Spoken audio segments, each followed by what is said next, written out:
Final Stop Brasil, Chapter 21. New Life as a Student. First I enjoyed my free time, which was paid for by the employment office, and turned my attention back to Kathy. We often went for walks in the park of Reisdorf, where many animals were kept.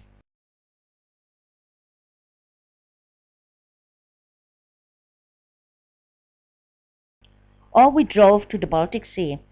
Above all, I was glad to finally see my grandma again, and now much more frequently than before, because we lived only 2 hours' drive away from her. Shortly after we moved, we took a bank loan for a new car and another for new furniture. But it was all pretty straightforward, and we didn't live badly. Dick was totally happy in his service as a leading seaman in the Navy.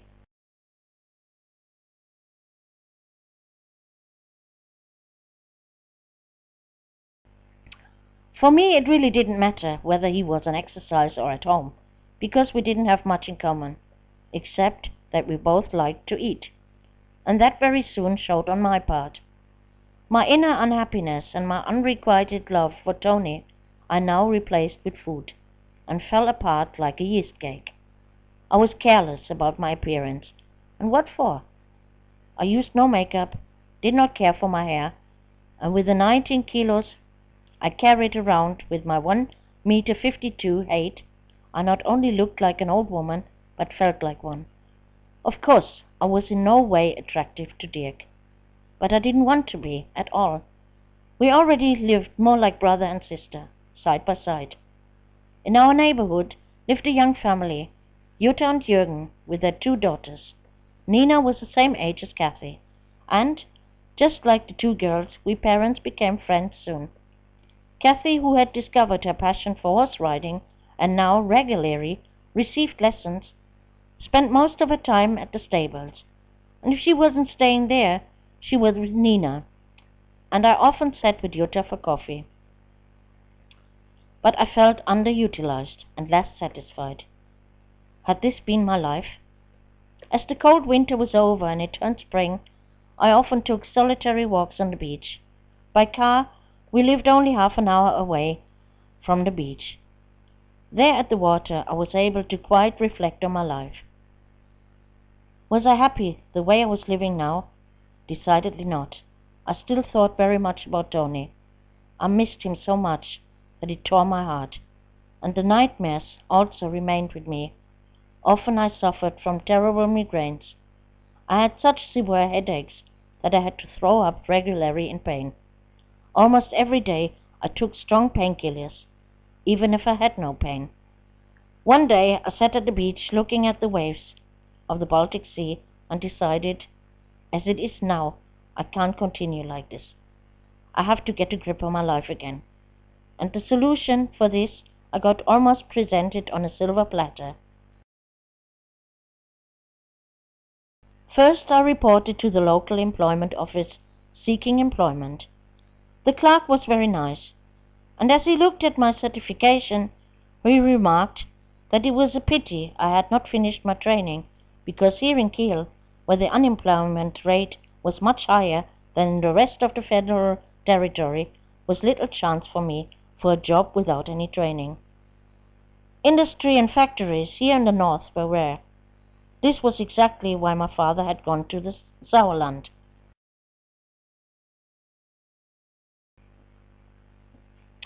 But then this man made me a proposal for which I would have liked to fall around his neck.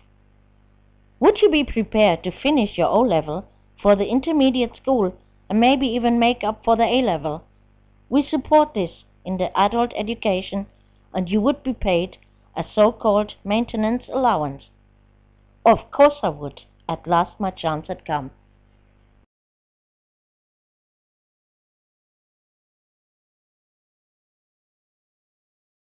Two weeks later, I was sitting in the entrance examination, and in May I started with the school.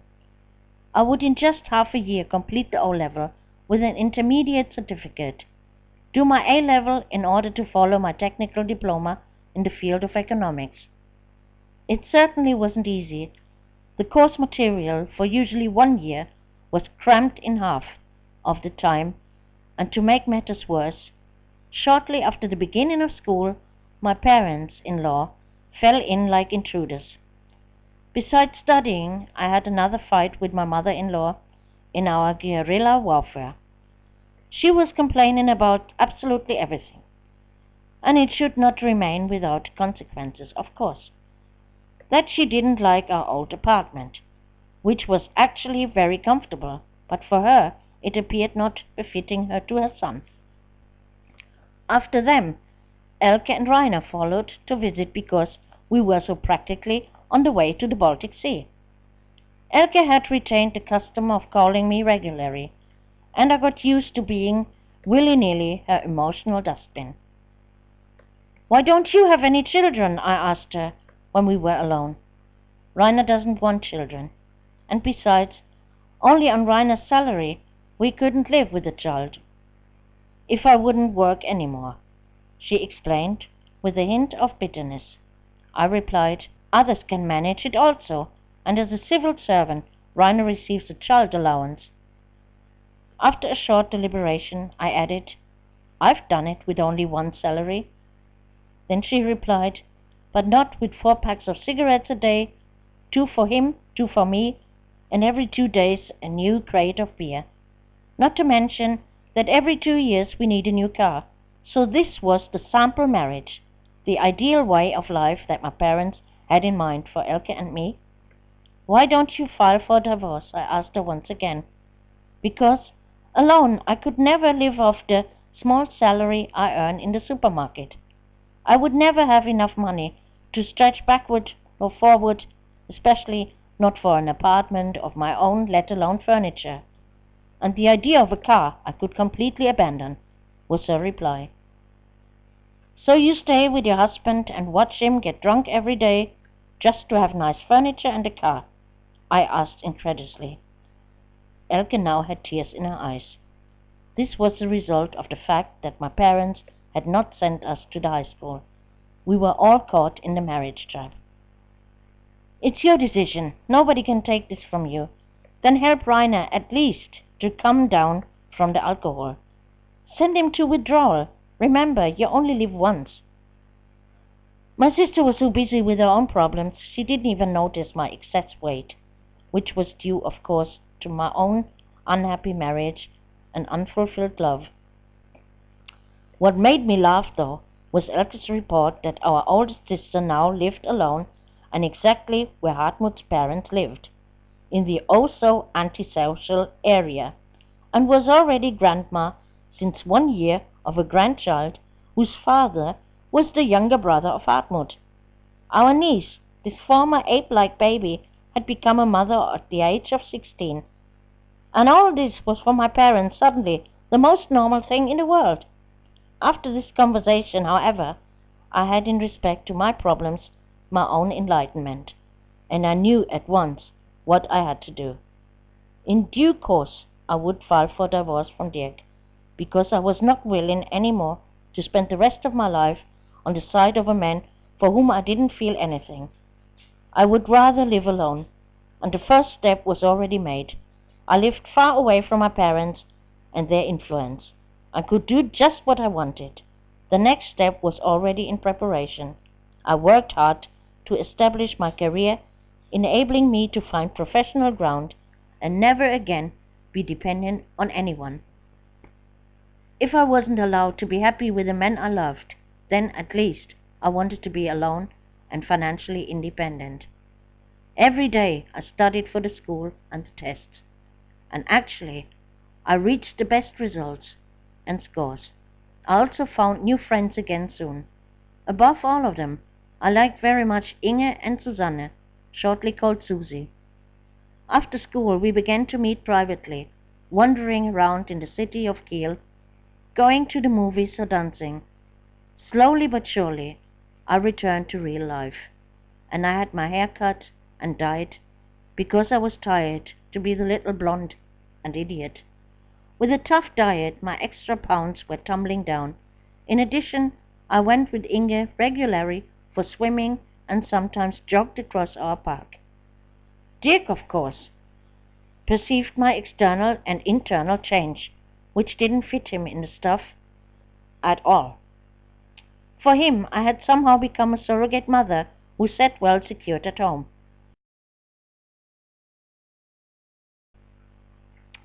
Now he suddenly sensed danger, because I was on the best way to transform myself back into the beautiful young woman I had been before, when I constantly attracted men.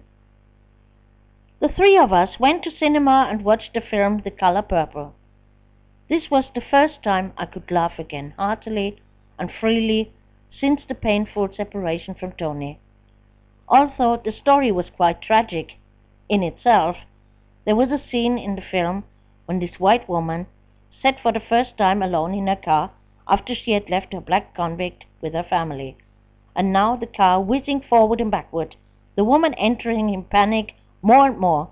We roared with laughter and couldn't even stop at the scenes turned back sad and dramatic. We were totally in tears of laughter, and if two of us were silent, began the third one back to laugh, and put the other two back on. So it went in turns, and we were almost dismissed from the cinema. In June, the traditional Kieler Woche, Kiel Week, took place like every year. Originally, it was a purely maritime event, with regattas and many large ocean liners staying in the port especially for this festival, and being open for visitors. The entire city of Kiel was in a celebratory mood. During the day, I took Kathy to Kiel, because for her, like all children, the vast playgrounds with entertainment and activities were very exciting. Music was played and various games. Afterwards, we walked to the international market, which offered a wide selection of international dishes. For a long time, I ate Indian curry, which reminded me once again of my former friend Mary and all the others I had lost sight of. With the majority of my class, I strolled in the evening through all sorts of bars and nightclubs. Wherever we went, we could feel the international flair, brought by the Marines and officers in their pretty uniforms, who came from all parts of the world. I flirted again and was invited for drinks several times. This was what I really missed, pulsating life and the international atmosphere. But I didn't want it just once a year. Dirk and I turned every time more aliens, and had nothing to say to each other. Often he didn't come home from Flensburg. Supposedly, he slept in the barracks. I didn't believe him, but it didn't really matter to me. In July, my parents visited us because also for them we lived on the path of their holiday destination. My mother was crying tears of joy when she saw her beloved Kathy. For me, however, my parents were like strangers now. But I was shaken by the sight of Helen, the cocker spaniel dog that had once belonged to me. For years I had to watch as my mother fattened this animal like a pig. Chocolates, cakes, plus a portion of the meals, lots of bread and sausage in addition, of course, even the dog food. But now she had gotten more fat and shapeless. Her fur was quite dull, and she let out a terrible body odor and a bad breath. In addition, she just ran around uncontrolled and barked wildly at everyone. What Ian had done to her was cowardly and cruel, but what my mother did to the animal was not much better. Instinctively, I looked over at my dad and thought to myself, and with you she's doing exactly the same thing. For many years my father was obese and could not even tie his shoes without assistance. And my mother never did anything to change the situation. On the contrary, she cooked large amounts of fatty foods, serving my father always overflowing plates. If food was left over, there was no use if he waved her off. Then she would say, "Come on, that little bit you can also eat," or "This small piece of cake, you can eat it." How close I was to the truth with my thought I learned a week later. I promised my parents to meet them the next Saturday along with Kathy in the village where my grandmother lived and some of my aunts and uncles. My parents were already at the other end of the village at one of my father's sisters, but I didn't leave out the opportunity to visit my grandma first. Soon I also learned the reason why from her. My parents had sold the vast land some time ago. This I was aware of.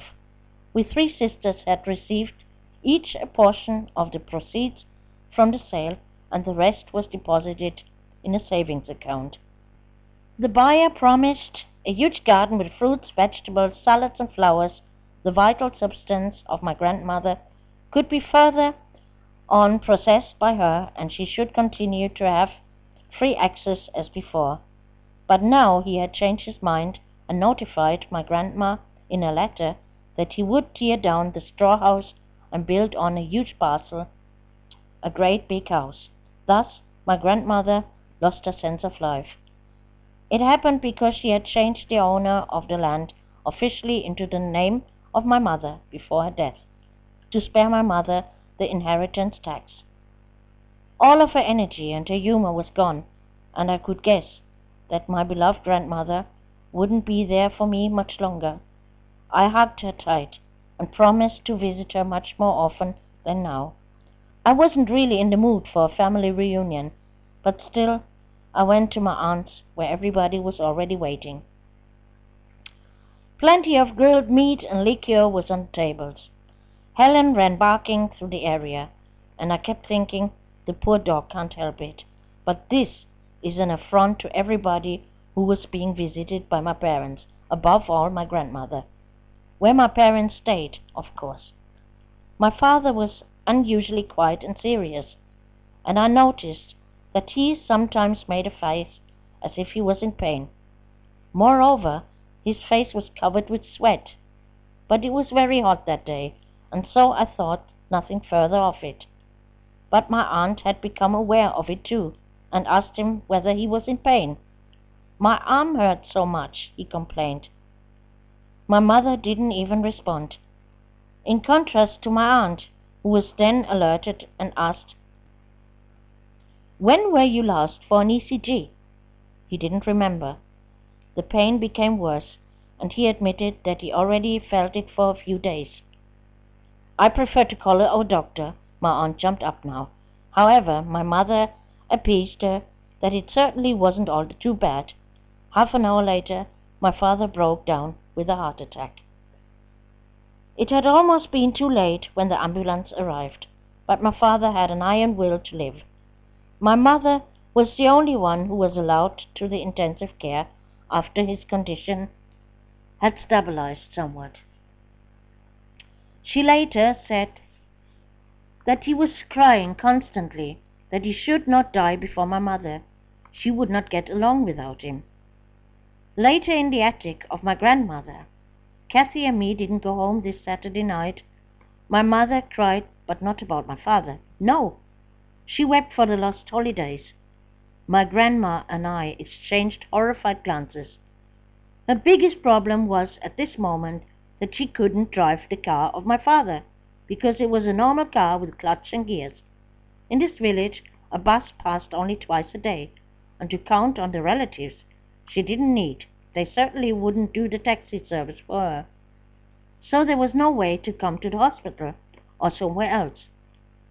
My grandma suggested, "Then you just have to learn now how to drive the car. It can't be that hard." I had to smile. This was typical of my grandma. She would have done it, but not so my mother, who directed her gazes at me now. "You can drive the car." Not 1 second she thought about it that I had to study for school, 2 hours drive to come here, and also a daughter to look after. Nevertheless, the idea remained, and I was forced to improvise. For the next few weeks, I left Kathy with Jutta and Jürgen, left our car to Dirk, and commuted with the car of my father every day after school, 2 hours to my grandma, picked up my mother, took her into town to the hospital, where I waited 1.5 hours with my books in front of my nose outside in the car, to drive her back to the village afterwards, or to take her shopping before, and then shuttled back the 2 hours to sit later with a strong coffee over my school books again. My father was given a bypass and had to adjust himself to 4 weeks of hospitalization. Later he stayed in a rehabilitation clinic. But first was the question how my parents should come back home. Elke and Rainer were prevented because they couldn't get any vacation. When I heard about my older sister's reaction to what had happened, my ears almost dropped off. She already counted on the death of my father and a possible early heritage. So I finally called the ADAC because my father was a member of this insurance to organize a transport. And when they were finally on their way back home, I was deeply relieved. In October, I completed my O-level with best notes. The clerk of the employment service immediately saw to it that I could continue with the graduating class of business school. But before I started, Dirk came home with some news. He suddenly wanted to live closer to his department, had already discovered in a village between Flensburg and Kiel a very nice house for rent, and had also spoken with the owner. It would be the absolute bargain for 300 marks rent monthly. It was quite obvious from which side the wind was blowing. That was an act of Trident, so I called my mother-in-law among friends. She didn't like our cozy old building from the beginning, since her visit. It was simply not good enough for Dirk, and I was sure that she was calling him to complain and made him look for something better. At first I protested. You're closer to your job, but what about me and my school? How do you imagine this with only one car? I will be the one who is stuck in the village without getting anywhere. I am going to have a look at the house only under the condition that I will have my own car if we decide to rent it. We calculated if we could afford a second car, but with the maintenance money I received, it would be enough. As soon as I saw the house, I was swept off my feet, and when I saw the rooms from inside, I could hardly believe it. A fitted kitchen with all integrated appliances, 2 tiled bathrooms, and everywhere expensive wallpaper and floor tiles of superior quality. The living room was huge, much larger than the living room and bedroom together in our current apartment. But the best was the front window in the living room, with an elaborate glass sliding door to the terrace, which was covered by a pergola from where we descended some stairs into an enormous garden. The room for Kathy was also very spacious and bright, and I couldn't help but say yes. The owners, a wealthy couple, was very generous with furniture, decoration materials, garden equipment, and many more things they left us. Here one could see at one glance that the house was decorated with lots of love and care. But the daily trip to Kiel simply was too far for them, as they drove 2 or 3 times a day into the city. Shortly the thought flashed into my head, and what if I have to go twice a day into the city? But I pushed those thoughts aside, and or rather I prepared the move. Bought a cute little Fiat 500 for me, registered it on Dirk's name so the insurance rates wouldn't be too high, and a new dining room set. Thus my savings were used up. Dirk hadn't a cent in savings. We had hardly moved in when my parents-in-law came visiting us. This time Trident found nothing wrong, but I kept deliberately hiding behind my books and didn't spend an unnecessary time on them. Susie and Inge didn't continue with school after the exams. Privately, however, we stayed in touch. Also, at the present distance, it wasn't very easy. In the new class, I also found new friends again, and we were a tight-knit clique. We studied together, went out together at night, and even made some trips together. In our house, we celebrated a big party with about 20 guests.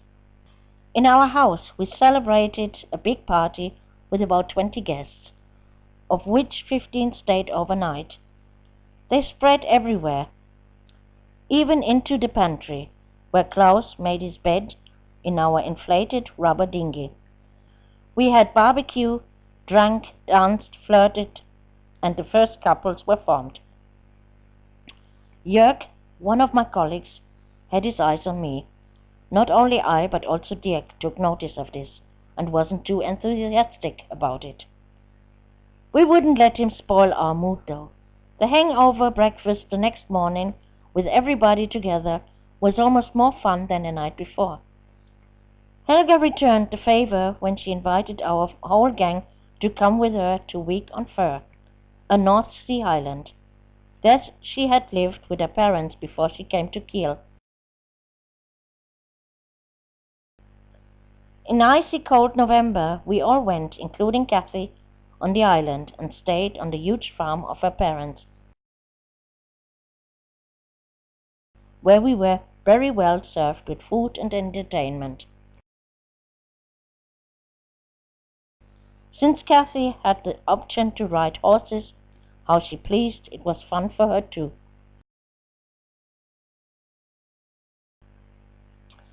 She actually had suffered greatly by the move. The separation from her friend Nina and the adapting to the new school had been hitting her very hard. She had started since then to be very sloppy. It was no use talking to her or telling her off. Dirty laundry she buried somewhere along with old school sandwiches or other scraps of food in her drawers. This was making me desperate. Sometimes when I spoke with Klaus about it, he tried to cheer me. Well, either you're going to slap her because I believe she really needs it, or she will change finally when she meets the right man. Either she will voluntarily change, or he will do the job of slapping her. I shook my head. Strange logic. Apart from this, I don't beat my daughter. But sometimes I would have loved to do just that. Especially when she started with her attempts to dominate me completely. She was furious when I had visitors, or if I was talking to someone on the phone. Then she began to shout and scream or bang the doors. And if I studied hard for the school, she bothered me, especially then. To study for my school was becoming almost impossible because she regularly disturbed me. If I wanted to pass my school, I had no choice but study in the house of Klaus or in the apartment of Annette. Then, however, other concerns made my life even more difficult. When I tried to withdraw money from our joint account, I was told that unfortunately it wasn't possible. The account was overdrawn by 2,000 marks. There's something not quite right here, I uttered with terror.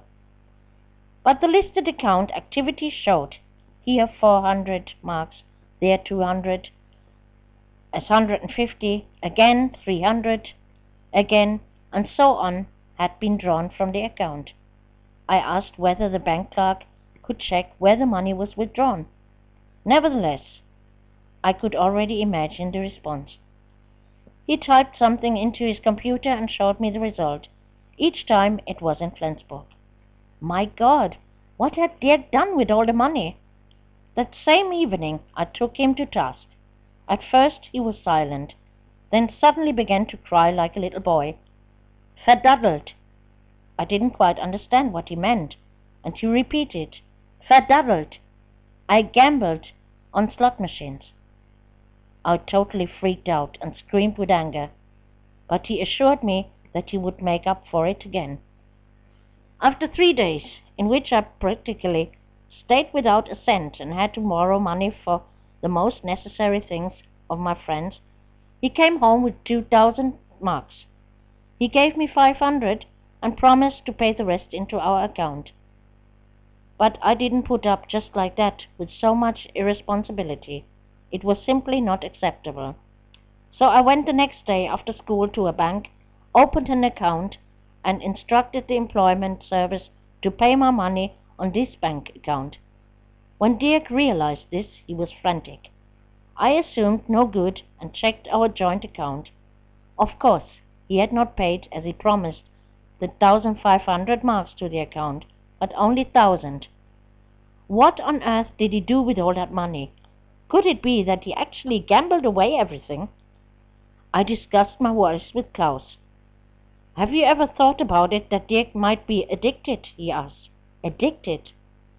My experiences with drugs and alcohol I had already made, and I knew that these dependencies were mainly physically conditioned and secondary psychological.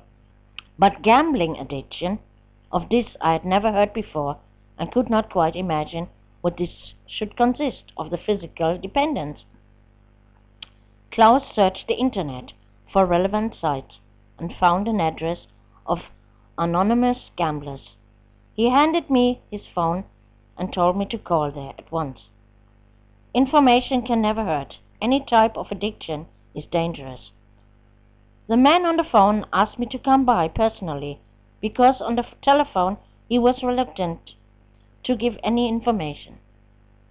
In this personal conversation, the man confirmed that it actually seemed as if Dirk was addicted, and he advised me to act immediately by asking Dirk to visit a psychologist and join the group.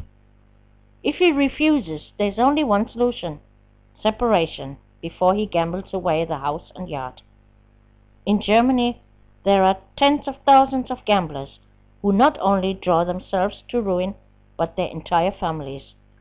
The problem is, it is not a physical addiction, but a purely mental one, and therefore no direct treatment option exists, the man related. Actually, I gave Dirk the choice, but he protested.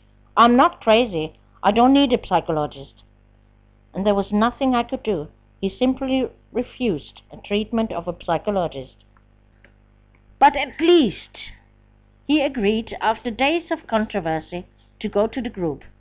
Meanwhile, I made myself the work to check all the account statements of the year before. There it was. It had begun with smaller amounts, then it changed into more, then one withdrawal on a single day. 50 marks, again 50 marks, 30 marks, and so on. I never really had noticed this, and it was for me above any understanding how a man could throw so much money in a stupid slot machine. I felt like packing my things immediately. But how should Kathy and I survive with 1,000 marks alimony received by the employment service? The child benefit for Kathy was paid by the Navy and went to our joint account because they simply paid more than the government. Maintenance from Ian for Kathy I didn't receive any more since our departure. He refused to pay on the grounds that he was no longer able to see his daughter. This was ridiculous because his interest had already fallen asleep long before. So I initially left everything as it was and stubbornly continued to study for my A-level. In spring, my sister was visiting us. She and her husband were very excited about our house, and I pretended to be the proud and happy house owner. Well, the renting house owner and wife. Not a word I mentioned of our problem. However, it went well for a while, and Dirk assured me that the group was indeed a big help and he no longer gambled. I believed him. Elke told me about our father. You wouldn't recognize him. He has lost a lot of weight and also gave up smoking. The problem is our mother. No way is she willing to switch her cooking habits and tries to fatten him further. I also learned that our oldest sister was so disappointed because our father had survived that she didn't talk to our parents for weeks. Thus I asked myself, who is the black sheep of the family? And how is it going with you two? I wanted to know, and got the reply from Elke with a shrug of her shoulders. All the same, I have to live with it. Shortly after, some things were changing in my personal life. For a long time I knew that my classmate Jörg was in love with me. He definitely was not my type, blonde, blue-eyed, thin figure, and wearing glasses. But I liked him because of his funny way, and we had hours of conversations. What happened? I couldn't really explain to myself. Probably because I just felt lonely in this desolate village. But an initially harmless visit of him suddenly became a sex orgy on the living room carpet. Afterwards, We met regularly, but of course secretly. For Jörg I felt as little as for Dirk and the others before and after Tony. No one could withstand the comparison to Tony. No one could withstand the comparison to Tony. But in time his image faded, and I had to force myself to recall his face. However, his way of loving me I could never forget. My nightmares still remained, and I still could see Tony's son in front of me. He haunted me after all. Looking at Kathy, I realized that I had given her somehow the blame for my unhappiness.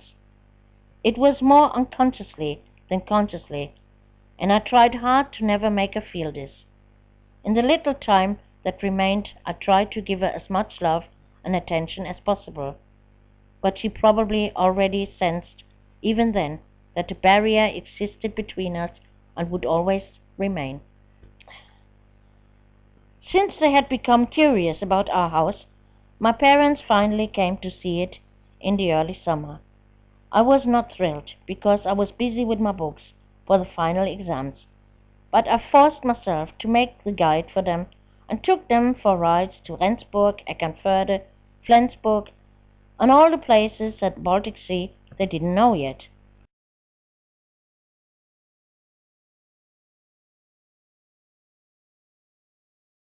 When we came home in the evenings, my parents always had a look around the house, totally thrilled, and I harvested mainly from my father benevolent eyes.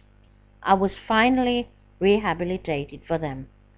From a wild teenager I had become a tame adult woman. Well, that's what they thought.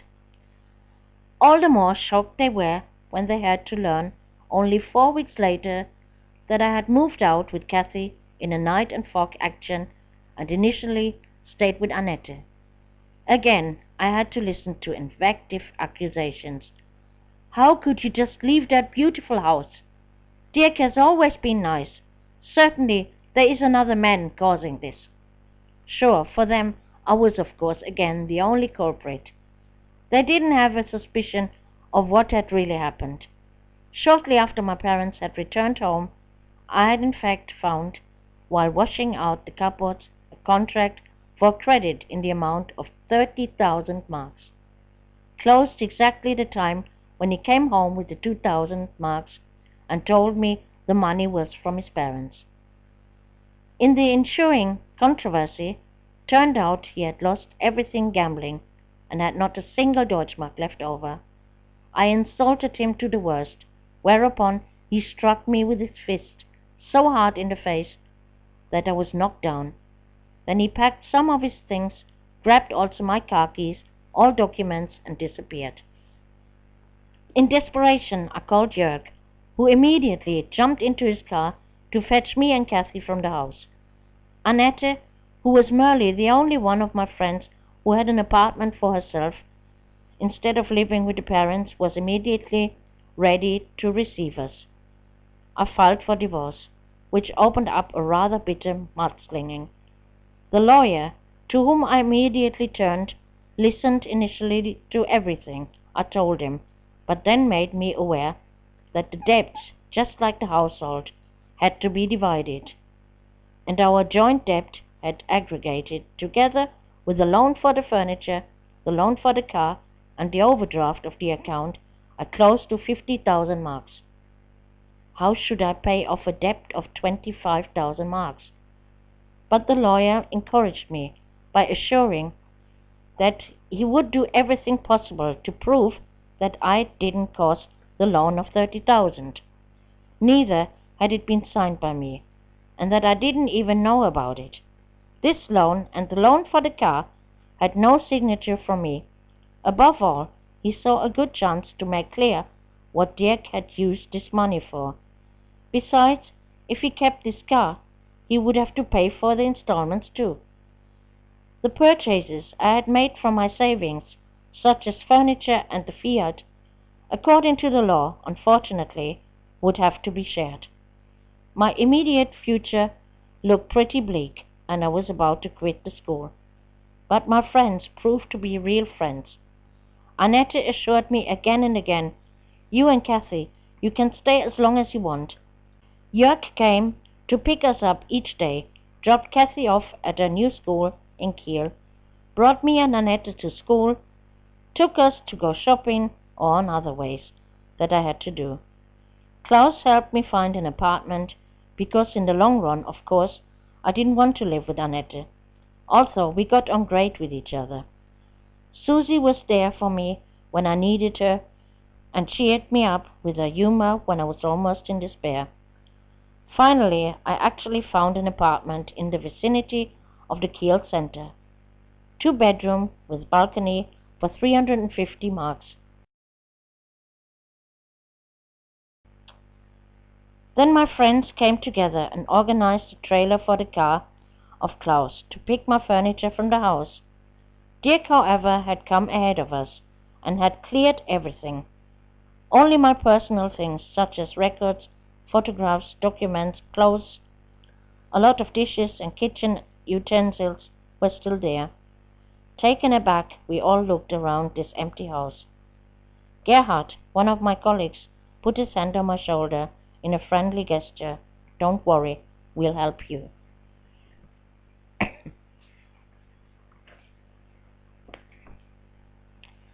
In order not to stay with Kathy in an empty apartment, I began to visit one bank after another, told my story to get a small loan of 1,000 marks.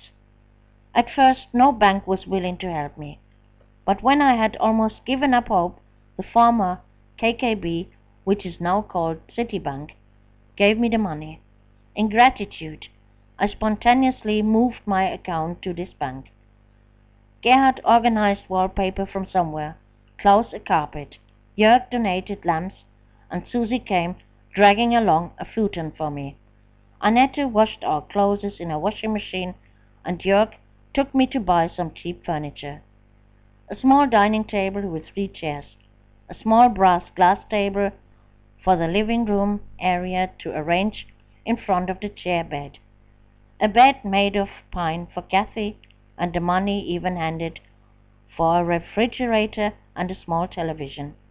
I was proud of my achievements, even though our new home looked miserable and pathetic.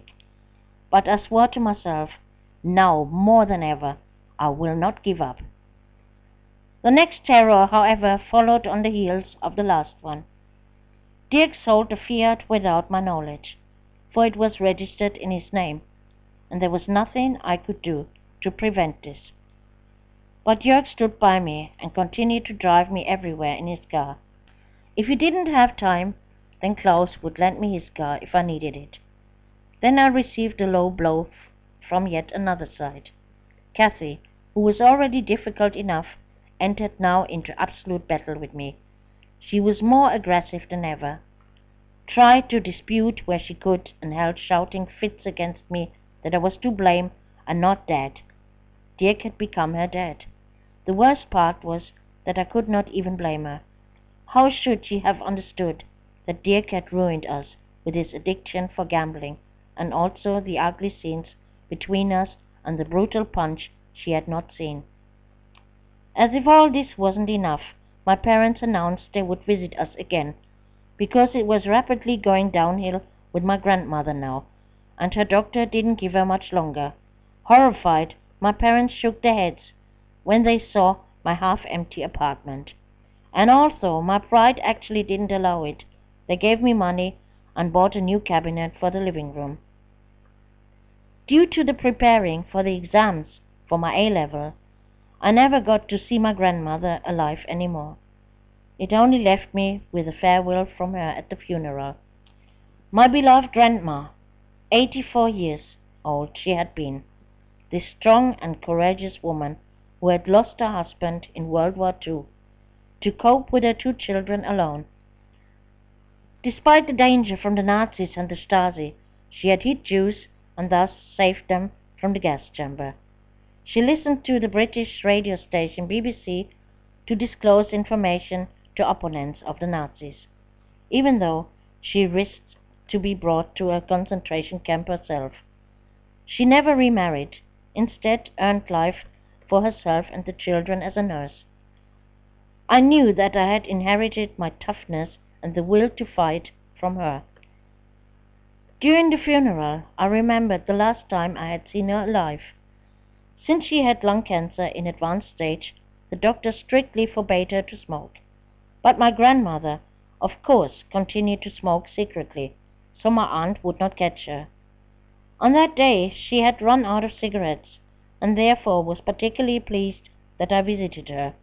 At first I refused to give her a cigarette, but she told me, "Rita, my time is up.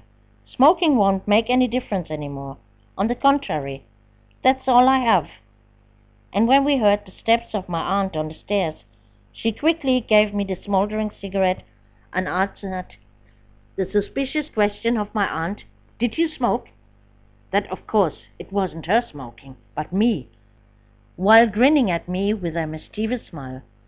The laughter and the noise around me startled me from my thoughts, and I watched as, accompanied by plenty of schnapps, jokes were being already told, while the earth was still warm under which my grandma was buried. That was too much for me, and I left the funeral without saying a word. To get out of my misery quickly, I started casual work a few nights. Jörg remained those evenings with Kathy. Only with great difficulty I managed to continue the studies. But Klaus helped me. He understood very well what I was going through, because he also had been divorced recently. Peter, the owner of the pub, was 48, and also in a committed relationship with a woman my age. Didn't conceal the fact that he liked me not only as a barmaid. And eventually, after all the guests had gone, we fell into each other's arms, kissed, and I followed him into his apartment, which was one floor upstairs above the pub. It was a completely new experience for me to sleep with a man more than 20 years older than me, and somehow it turned me on. Jörg noticed that I changed and somehow was distant to him. So he started fighting for me by giving me gifts like expensive earrings, or he invited me to shows in the Kieler Ostseehalle. I was particularly happy to see Kool and the Gang live, and even the Harlem Globetrotters, who I much later even met personally. Of one of my favorite singers at this time, Alexander O'Neill, he bought me the newest CD. Everything he did, just not to lose me, but yet nobody could win my heart. Peter also took me out a few times to one of the few nightclubs which existed in Kiel. There roamed the gay scene. Peter's friend, the owner of the club, was gay and very funny. We had great fun when he was doing his parody numbers. One night he remarked that Peter was literally thriving on my side, and it was much better if he decided to stay with me once and for all. I could only confirm this because Peter spoiled me with his fantastic love plays. Jörg, on the other hand, simply bored me in bed. The only thing I liked to do with him was dancing. When we danced disco fox together to the music of Madonna or Modern Talking, others watched us in admiration. Then she was back again, the old Rita, with indomitable temperament. Shortly before the graduation exam, I concluded with Peter. For his woman learned of our relationship, and there was a nasty crash in the pub. I certainly didn't need to fight for any man, and so I simply left Peter and the pub. Jörg was glad that I was now back at home, being the good girl and learning, and finally I managed to pass the A-level exams. Then came the somewhat lighter part of studies, and I concentrated again to earn some money. I found a job in Reisdorf, the place where we first had lived. There I worked in a youth center with pool table and jukebox, which I really thought fun. The boss trusted me and gave me the key and 100% responsibility. For the 4 days I opened the bar alone and closed it again. On weekends I worked in a middle-class restaurant as a waitress. I was forced to do so, for now the maintenance allowance fell away from the employment office, and I only received a small student allowance. By now I was far too proud to go to the welfare office. I spent the days from 8 to 2 o'clock in the Academy of Economics. Klaus dropped me off at home, where I took care of Kathy and the household. By 6 at night, Jörg picked me up to take me to Reisdorf, where I opened a bar. Cleaned and then entertained and served the guests up to 1 or 2 o'clock in the morning. Then I took a taxi back home, studied until 3 or 4 o'clock in the morning, and finally lay down to get 2 hours sleep. During the weekends, I began my work in the restaurant already at 11 o'clock in the morning, to serve up to 6 o'clock in the afternoon, carrying trays of food and drinks at the tables. If weddings or other celebrations were held, I stayed until the end, which meant until 4, 5 or 6 in the morning. It was hard work to carry these heavy trays, or carry instead the same 3 or 4 plates on each arm, and spending hours on my feet. But it was also fun, because I somehow belonged to this family business. They treated me very warmly, and not just as a colleague. The most important thing, however, was the good money I earned. Only the tips alone brought me every weekend up to 100 marks, and in the pub I was earning 400 marks per week plus tips. That way, it didn't take long before I could buy everything we needed. I even bought a car, and it still left enough for Kathy to return taking riding lessons. For Christmas, I surprised her with a bicycle, and for her birthday, she got one of the first video games that were on the market. If she needed clothes, we went shopping, and she was allowed to choose what she wanted. Only one thing I didn't have for her, and that was time. I took the full blame for it, that she was getting every time more rebellious. Even towards Jörg, she often yelled words like, "I hate you, it's all your fault." In reality, I knew she didn't mean Jörg with those words, but me. During the holidays, I sent her to a riding farm, where she was given the opportunity to learn professional horse jumping. First I was relieved. It was for me a true relaxation, time to be alone, but it wasn't long until I received a call from there. I should immediately pick up my daughter. She was convicted of stealing the other children's and young people's pocket money. I was desperate with her. The second year of my studies was just as difficult, and I suffered from constant fatigue and exhaustion, but Klaus was adamant on my side what the studies concerned. He always made me study with him and brought me back up when I was close to giving up. Since I, in addition to the business subjects, also signed in for the informatics science course, I was spending my time at home writing programs in BASIC or COBOL and Pascal, and developed small computer games. That's what I usually did in the early morning hours. In the faculty, it was therefore not uncommon, instead of sitting inside the auditorium, I sat in front of it, sleeping on a couch.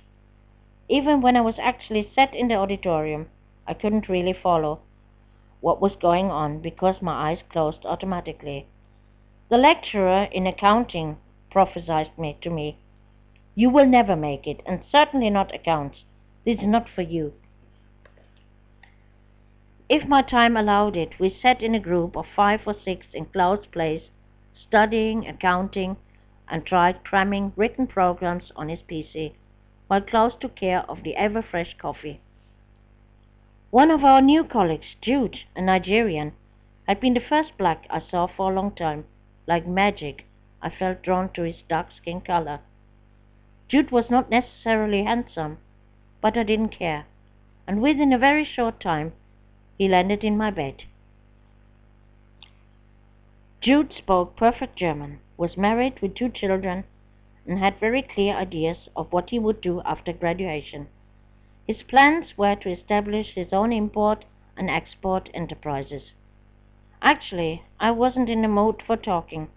If I felt horny thinking about Jude, and he wasn't available, I still slept with Jörg, but he was no comparison, and soon it brought absolutely nothing more, and I no longer wanted him around me. So I abruptly ended the relationship with him without taking into consideration that he was heartbroken. He implored me not to send him away because he loved me so much, but it left me cold. And when he asked if I had another man, he got a very rude answer.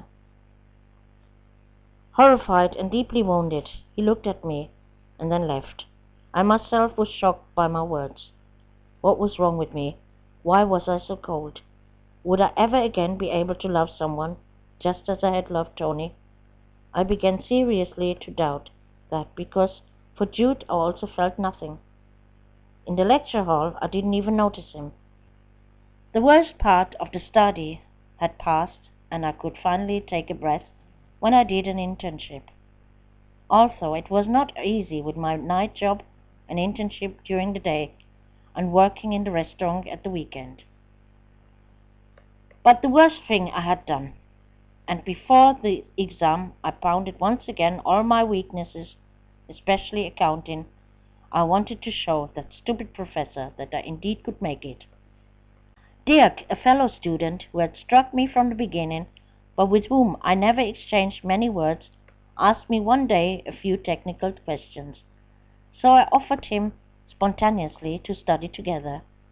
With his brown eyes and long hair, he looked very attractive to me, and when I invited him over, I learned that he came from Hamburg, but for some time lived in Flensburg. Every day he drove his car between Kiel and Flensburg, to and fro. Since that visit I liked him a lot, mainly because of his humorous art. This was mutual, and we became good friends, who spent much time together. Our colleagues already suspected that we were a couple, and we got a kick out of it to leave them in the face. Only Jude could not find it funny and gave me a fit of jealousy. Then I glared at him angrily. "Who do you think you are? Just because we sleep together, you think you have any rights? Do it once again and you can forget me. I don't need you, and nobody else." But Jude needed me. He was crazy about me. He even risked inviting me to his home when his wife and children were on vacation, not thinking about the consequences. I accepted, and it gave me even a special kick to do it with him in his matrimonial bed. Finally the day arrived, and I sat with my colleagues in the exams. I had been a pure bundle of nerves before, but when the test began, I was calm, answered the questions calmly, produced the balance sheet, triggered functions of the logarithm and commercial roles, and was finished before the time. For 3 hours we waited, with lots of coffee and even more cigarettes, and then we were congratulating each other for the business economist. Relieved, we fell into each other's arms. My colleagues wanted only one thing: celebration. Since the mountainous burden fell from me, I felt as if I could sleep for a week. Both of my jobs had already been terminated, because now I had another claim for unemployment benefits. But of course I slept not a week, only a day and a night. Then, to wit, I immediately began to write job applications. Between Kathy and me nothing changed by the fact that I was at home now. Her behavior became even worse. She repeatedly was reported for using buses without paying. So I found the accumulated number of orders for this in the mail. She stole, and I received calls from the management of shops and department store detectives that I should come and pick up my daughter before the police would do it. Luckily, they didn't report her at the police. Yet. But she also stole my money and began to run away from home. In general, I had to call once a week the police to send them looking for her, because I had no idea where she was late in the night. My friends found me many times completely down, but all of us were perplexed. As she suddenly got the idea in her head that she wished to go to her real father, I didn't hesitate for long, called Ian and asked him to pick her up the following weekend. But immediately upon his arrival, she was deeply disappointed that Ian, in the meantime married again and father of another daughter, came with his entire family. I was already afraid she would change her mind, but she took her case doggedly when Ian picked her up for the return trip the next day and walked away without saying goodbye to me. After she was gone, I took a deep breath. 2 entire weeks alone and without stress. Should Ian see to it, how he would deal with her? After a long time, I met once again with Annette, Inge and Susie, and we went partying. Even Helga, the island woman, I saw again, and we went out together to several clubs around Kiel. There we met the village youth, and I turned some peasant boys away by telling them that my 5 children are at home waiting for me. The most fun, though, was to go out with Susie.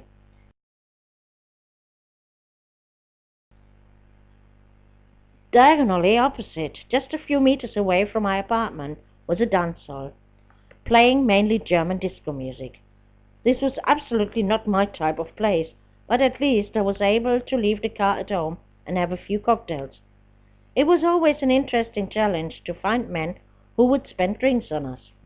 Susie had some bad luck this Saturday and was therefore a little annoyed when I talked to a friendly middle-aged man at the cocktail bar. Later we changed to the champagne bar. I was drinking and dancing pretty much. The last thing I could remember was that Susie said goodbye with the words, "I'm tired, I'm going home." How I arrived home, no idea. I only came back to me when the doorbell rang. I pressed automatically the buzzer. My head was grumbling so much that it was of no matter to me who came in, and crawled back into bed. It was Susie, who worried because she had left me alone when I was already plenty tipsy. She laughed when I told her that I had no idea how I had come home. "Can you please take my cigarettes from my handbag and give them to me?" She opened my bag and was surprised as masses of small squares of chocolate fell out of my bag. Susie looked at me with an interrogative look, and I looked the same way at her. Then she snorted with laughter, because my puzzled face said it all. Actually, it was unnecessary, but she still asked, "Where is this coming from?" I couldn't give her an answer, and twisted also with laughter. We both roared with laughter even more when Susie suggested, "Just check in your bed if you don't find any underpants you don't know." Such stories generally only happened when I went out with Susie. The Saturday before Kathy's return, Jude invited me to take a trip with him. Early in the morning we went to Hamburg. I was enthusiastic about the idea, because I had never been before in this great city.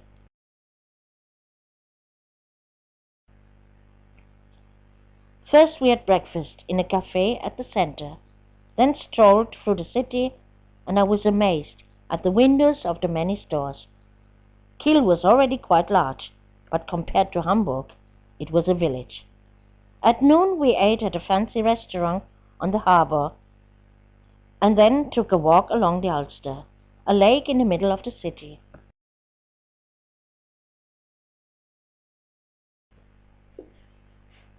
I was fascinated by the sight of the many sailboats under the bright blue sky. Then Jude took me to the huge park Planten und Blumen, which had exactly the right name, with all the beautiful plants and flowers everywhere I looked. My feet were already hurting me, but that was nothing yet I had to expect. Jude had devised a 24-hour plan to make me happy, and this he really did. He had long since realized that I was always hungry for something new. It was already evening when we arrived on the Reeperbahn, the famous red light and entertainment mile in Hamburg.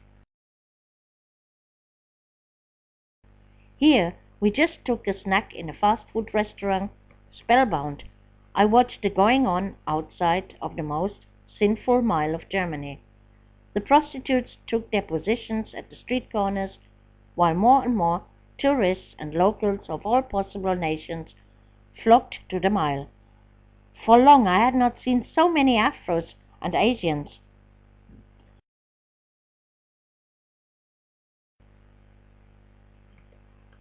Finally we mingled with the crowd, and Jude took me to clubs where I would not even have dreamed of entering.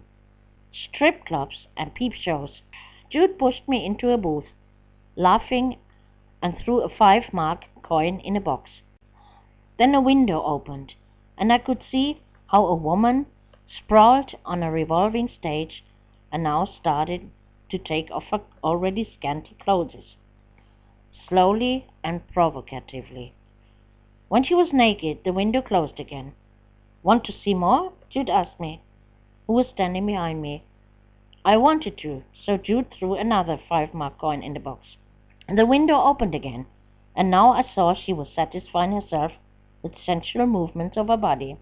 I was shocked when I felt that I was excited at the sight of this woman. Only now I realized that I was the only woman here watching, and it was embarrassing to me when I saw the other men throwing suspicious glances at me. At least it appeared to me like that. "Let us go on," I said abruptly. Jude found it amusing how I took everything in, surprised and with big eyes. "This was nothing yet. Come on, I'll show you now another club." He pulled me by the hand, and we entered a bar where a huge, muscular, handsome black man stood in front. Jude and I sat down at the table. He ordered us drinks, and the already dim light was becoming even darker, but therefore the stage was lit up brightly. On the stage was an oversized bed. A long-haired blonde in lingerie entered now the stage. Lolled on the bed, as this giant, well-built black man from the door also entered the stage, and both of them offered a live sex show for the next half hour. As the show was finished, he proposed to go somewhere else. Like a good child, I followed him, now in the other direction, where we passed a road that was blocked by a fence. "This is the Herbertstrasse. Here the hookers are sitting in shop windows, and the men passing by pick out the woman they want, pay her, and go upstairs to the floor above. Shop window," explained Jude. "I want to see that," I told Jude. But he shook his head. "Women are not allowed. It is strictly forbidden." So he pulled me further until we faced a large open space occupied by stalls, bars, and small clubs. At the other end was a large 2-story disco, Sky Music Club. I could already hear from outside the sound of black music, R&B, and my heart beat faster. This was my world. This club was predominantly frequented by black guests. The lower floor was a cozy bar with nice tables and chairs, and in the background playing decent music.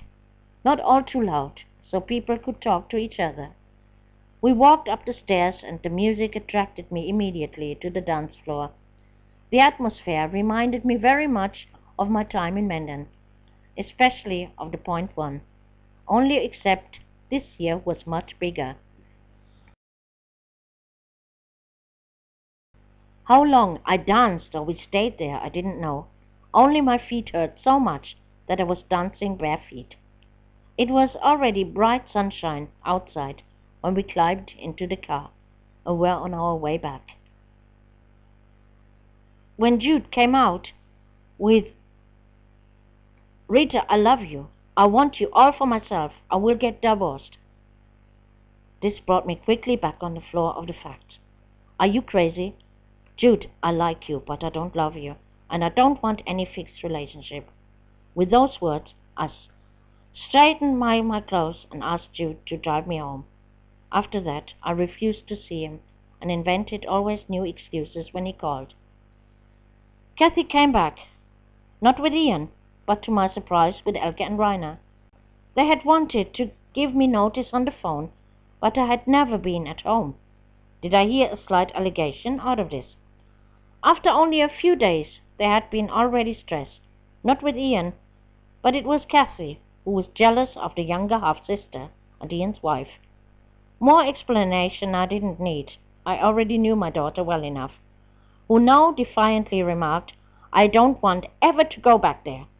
Elke and Rainer had picked up Kathy, and she had spent her holidays with them and my parents, who naturally spoiled her a lot. To my disappointment, I got only rejections to all applications. No experience, no need, etc.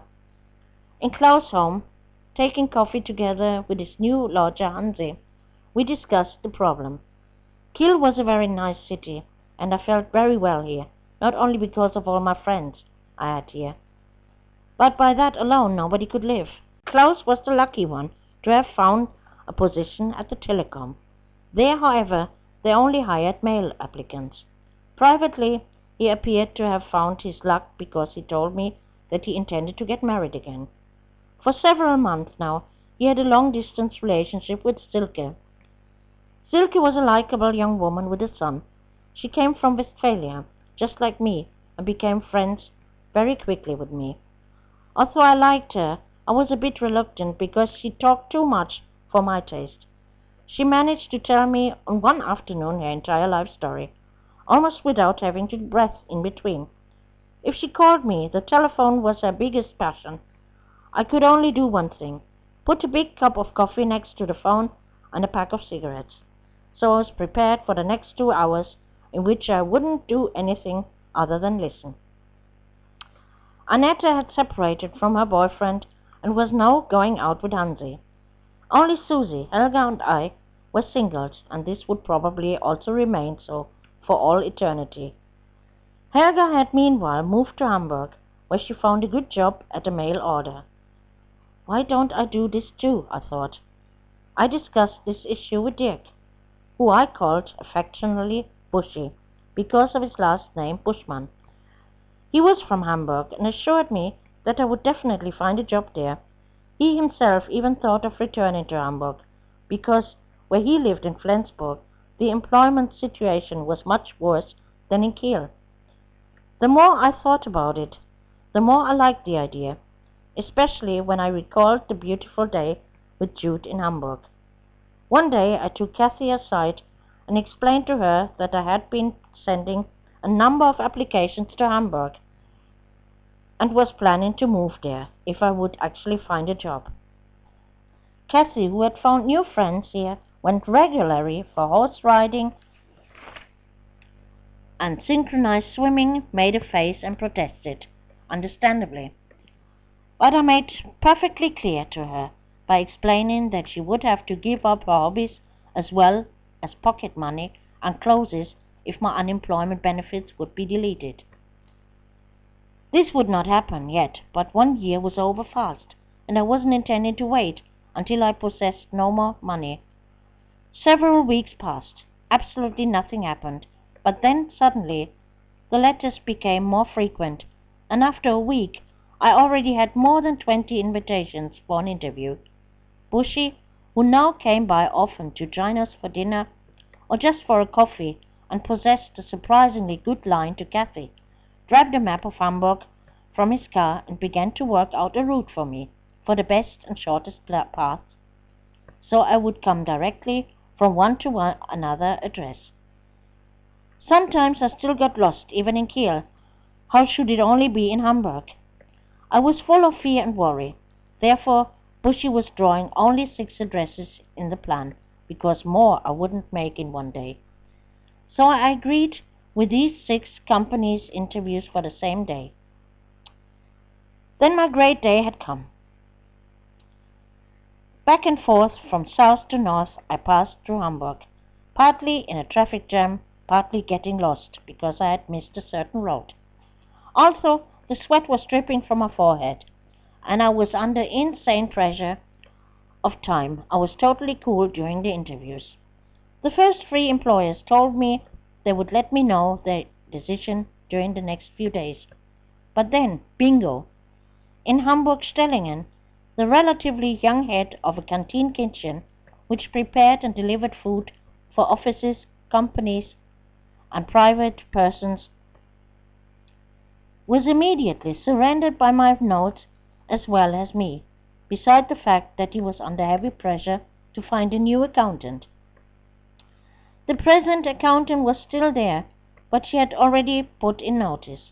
Therefore, he immediately gave me the job, provided I wanted the position as an accountant. Of course I wanted. I asked for 4 weeks' time to find an apartment, though. My future boss, however, considered, "Do you believe that you will actually find an apartment in 4 weeks?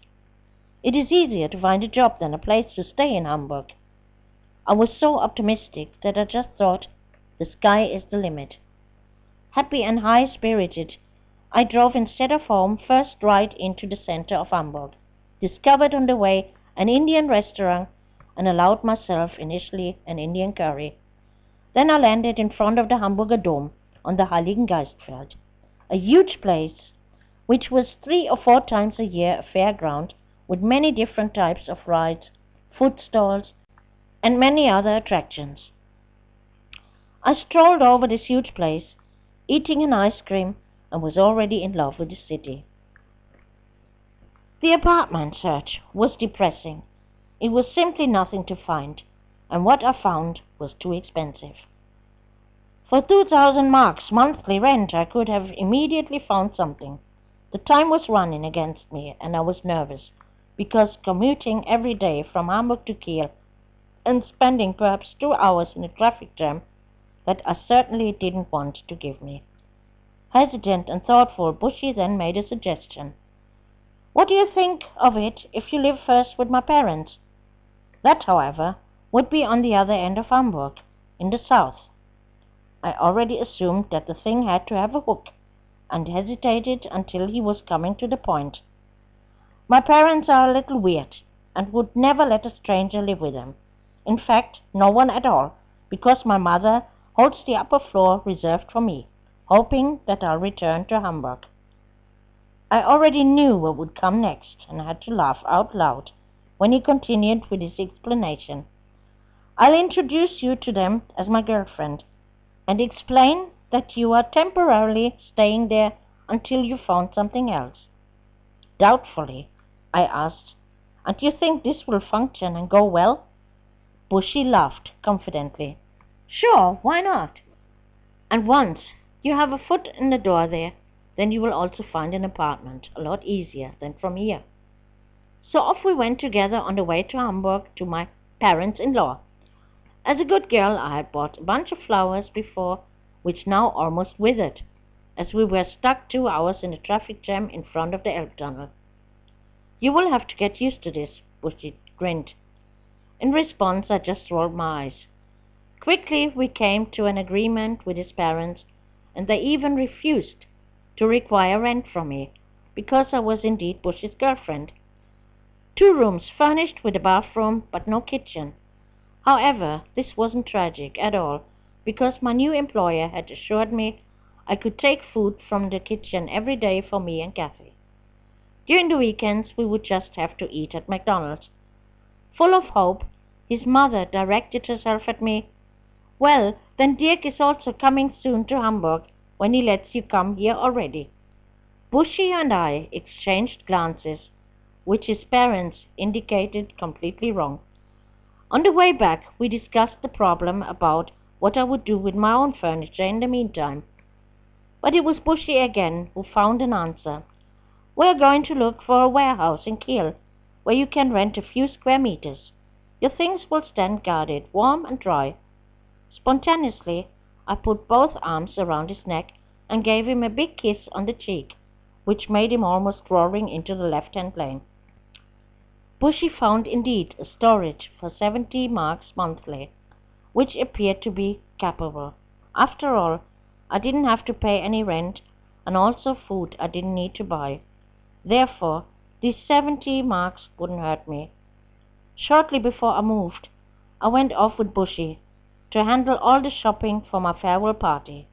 Beer, hard alcoholic drinks, snacks, and the cold dishes I ordered. It was a great party.